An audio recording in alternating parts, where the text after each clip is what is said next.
Qaranglar, bu Kia Couch kalti. Kalt ko'ryapsizlarmi? Bu mobodo mashina qulflanib qolsa, ochish uchun kalti. Qo'shimcha mana shunday berishar ekan. Asosiy pulti bo'lsa mana bunday. Mana buni bosganligingda adashmasam mana bu yerga yonish kerak edi. Mana yonyapti, ko'ryapsizlarmi? Endi Kia Couchni ichini ko'rsatamiz. Ichini ko'rishlar mumkin. Bu hozir bizda 3-pozitsiyasi ekan, eng yaxshi pozitsiyasi. Bu yoqda mana hozir chiroqlarni yoqib. Xo'p, avtomat korobka bilan jihozlangan. Avtomat korobka variator emas, klassik avtomat ekan.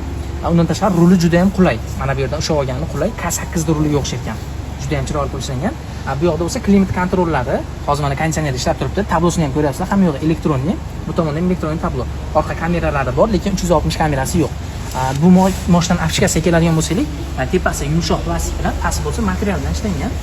Xo'p, to'rala oynada ham avto rejimi bor ekan. Ko'rishingiz mumkin. Ichki tomonni ham ko'rsatishingiz mumkin. Birinchi pozitsiyasida adashmasam tumanka chiroqlari bo'lmaydi. Keyin galogen bo'ladi chiroqlar. Hozir bunda LED turibdi, chunki bu 3-pozitsiyasi. Oldi parktroniklari ham bor ekan. Yon tomonni, orqasini ham ko'rsatib qo'yamiz.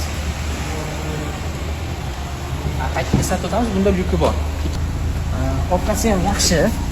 Keng mashina.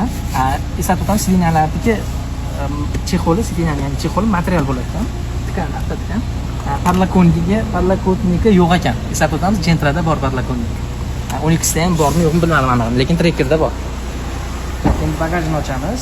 Bagajni hozir knopkadan ochib ko'ramiz. Xo'p, bagaj ochilmayapti, sababi mashina yurib turibdi. Yurib turganda pultni ochilmas ekan, lekin mana bu yerda knopkasi bor, orqa kameraning oldida knopka bor.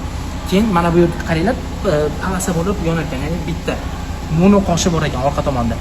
Eslatib o'taman, mashina menga Volvo'ni eslatib o'tyapti, Volvo'ni. Polestar 2 degan mashinasi bor, Volvo chiqargan Xitoy bilan birgalikda. Ana shunday xuddi shunday chiroyli fari bor edi. Xuddi o'shani dizaynini o'xshatib yuboribdi.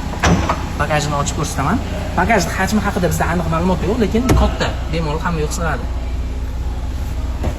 Xo'p, bu tomonda zapaska balon, dakatka ekan, eslatib o'taman, zapaskasi dakatka ekan. O'zinikiga o'xshagan shlipovniy disk emas. Dakatka ekan, 70 km-gacha dakatka balonni bitta minusi 70 km/soatgacha harakatlansangiz bo'ladi dakatkada. Undan yag'iga mashina o'zi siltashni boshlaydi. Dakatka balonda. Xo'p, yopadigan joyi bitta yana minusi. Men hozir yopishim kerak. Mashinaning kuzovi kir bo'ladigan bo'lsa, qo'lim kir bo'ladi. Ichkaridan tortadigan joyi yo'q. Shu tomoni ham minus ekan. Endi buni iloji yo'q, qo'limni kir qilib yopaman. Yaxshi mashina. Xo'p, beskilchovoy do'stpiri bor. Ikkinchi pozitsiyasida bormi yo'qmi bilmadim, lekin birinchisida aniq yo'q. Plus lyuki bor.